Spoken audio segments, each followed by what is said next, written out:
Você nunca viu uma explicação sobre curto-circuito em placa eletrônica e o que acontece com a tensão no ponto em curto-circuito, como essa que eu vou fazer aqui para você? É isso mesmo, provavelmente você nunca viu alguém te explicar o porquê que quanto mais perto do curto-circuito, numa placa eletrônica você vai medindo e rastreando a tensão, menor vai ficando o valor da tensão no componente que tende a ser o defeito da placa eletrônica.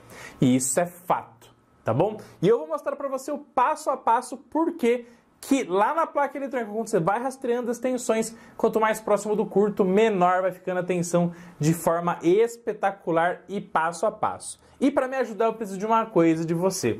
Do seu like, da sua inscrição aqui no canal e comenta aula top se você curtir essa aula pra caramba, de forma maravilhosa, top de linha e sensacional. E não esquece de baixar o seu e-book gratuito para aprender eletrônica do zero, rumo à faixa preta, o link tá aqui na descrição do vídeo. Fechou? Vamos para cima! Nesses 5 circuitos integrados, os devidos pinos de alimentação positiva estão ligados onde, gente? Ó, alimentação positiva. Exatamente nos 5 volts. Ó, então 5 volts vem, distribui para o primeiro, distribui para o segundo, distribui para o terceiro, para o quarto e para o quinto. Beleza. E o GND, que é a nossa alimentação negativa, também distribui para os pinos de alimentação negativa de cada um dos CIs aqui desse primeiro bloco, tá? Isso aqui, gente, eu chamei de condição ideal de alimentação, tá bom? O que é uma condição ideal? A condição ideal de alimentação é aquela que você despreza as perdas na distribuição dessa alimentação entre os circuitos integrados, tá bom? Ou seja, eu desprezo a queda de tensão nos cabos, nas trilhas da placa eletrônica, tá bom? Então seria o melhor dos casos possível. Como que fica a condição real de distribuição da tensão numa placa eletrônica? Os 5 volts vai ter então uma primeira ligação do polo positivo ao ponto de alimentação do primeiro CI, correto? Essa trilha aqui vai ter uma resistência, que eu chamei aqui de RT21, tá bom? Esqueça o número, tá bom? O importante é você lembrar que RT é resistência de trilha, tá? Eu coloquei um ohm para deixar tudo arredondado para ficar mais fácil as nossas análises, tá? Então, ó, um ohm representando essa trilha, aí daqui para cá mais uma trilha, mais um ohm, daqui para cá mais uma trilha, mais um ohm, daqui para cá mais uma trilha, mais um ohm, daqui para cá mais uma trilha, mais um ohm. Perfeito? E a mesma coisa acontece no negativo. Então, ó, negativo, mais uma trilha, mais um ohm, mais uma trilha, mais um ohm, e assim sucessivamente. Bom, esse 1 ohm, ele impacta muito na distribuição. Vamos dar um play aqui para analisar, ó. Passando dos microamperes pelos resistores que significam as trilhas da placa, qual que é a queda de tensão em volt aqui, ó? Tendendo a 0. Tá bom? Inclusive eu posso pegar e parar aqui, ó, e transformar o volt em microvolt, ó. E aí sim ele vai marcar um valor aqui, ó, 20 microvolt, tá vendo? Só que 20 microvolt é 0,000020. Então na conta total não faz muita referência, não é relevante esse número, tá bom? Mas nessa primeira página, o que você tem que lembrar? Que existem resistências nas trilhas e que circulando corrente elétrica por elas vai ter uma queda de tensão, mas se tudo estiver em bom funcionamento, ou seja, CIs com alta resistência vai circular baixa corrente, a queda de tensão acaba sendo insignificante nesse momento, tá bom? Quando vocês estão em bom funcionamento. Então, meus queridos, como a nossa querida corrente elétrica sempre tende a ir para o caminho mais fácil, circular pelo caminho mais fácil, o ponto central, onde todos os elétrons, ou a maioria deles, vai buscar circular, é pelo curto. Então, olha só que show de bola incrível e sensacional.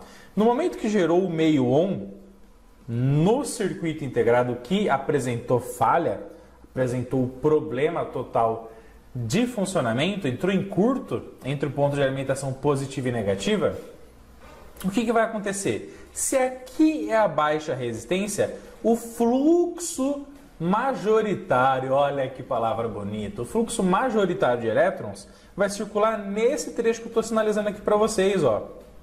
Beleza? Então ele vai sair da fonte, vai passar por essa trilha, por essa, vai descer pelo curto e voltar para o negativo. Beleza? Tranquilo? Então essa é a sequência de circulação da corrente de curto-circuito nessa nossa simulação. Como a corrente de curto deu aí 0,77 A, tá bom? O que você tem que entender? Que 0,77 A vai passar por esse resistor, por esse, que são as três primeiras trilhas de cima, vão passar pelo curto, vão passar pelas três resistências de baixo e fim de papo, beleza? Qual que é então, gente, a queda de tensão em cada trilha nesse momento, tá? 0,77 ampere passando por 1 ohm vai gerar o que de tensão aqui, ó? Tensão, resistência vezes corrente. Resistência, 1 ohm, corrente, 0,77. Então aqui, nessa primeira trilha, já vai ter uma queda de 0,77 volt. Então quantas vezes nós vamos perder 0,77 volt? Vamos perder uma vez nesse cara, outra vez nesse cara, outra vez nesse cara, tá bom? Então só aqui a gente já perdeu 0,77 vezes 3.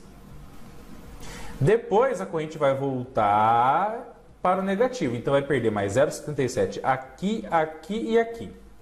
Ou seja, você vai ter uma queda de tensão, tá bom? Se a gente arredondar para 0,75, vai, 0,75 daria 1,5 volt em 2, 2,25 em 3. Perfeito? 2,25 mais 2,25, qual aqui é a parte de baixo? 4,5. Ou seja, resta apenas meio volt, ou próximo a isso, né? 0,38 nesse caso, para o CI que está em curto-circuito. Olha só que louco, que doideira total. Ou seja, quando existe um curto, quanto mais distante está o curto da fonte de alimentação, mais vai tendo queda de tensão nas trilhas.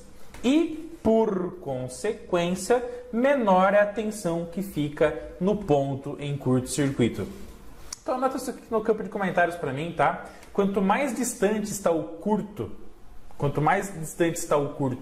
da fonte, maior é a queda de tensão nas trilhas e, logicamente, menos tensão sobra para o componente em curto-circuito.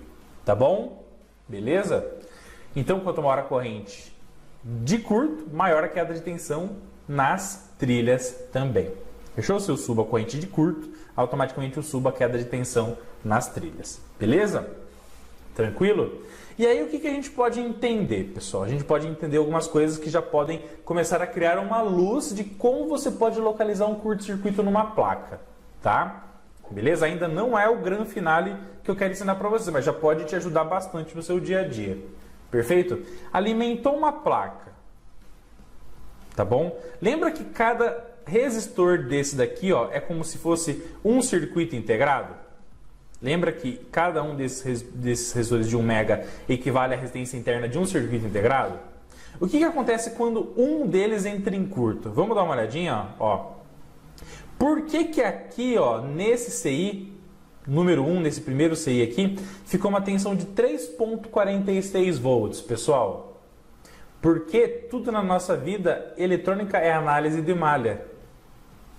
Se aqui eu tenho uma queda de 0,7 volt aproximadamente, e aqui 0,7 volt, e o 5 volt vai distribuir entre os três aqui, ó, entre essa trilha e o primeiro CI, se eu perdi eu vou arredondar para 0,75, tá?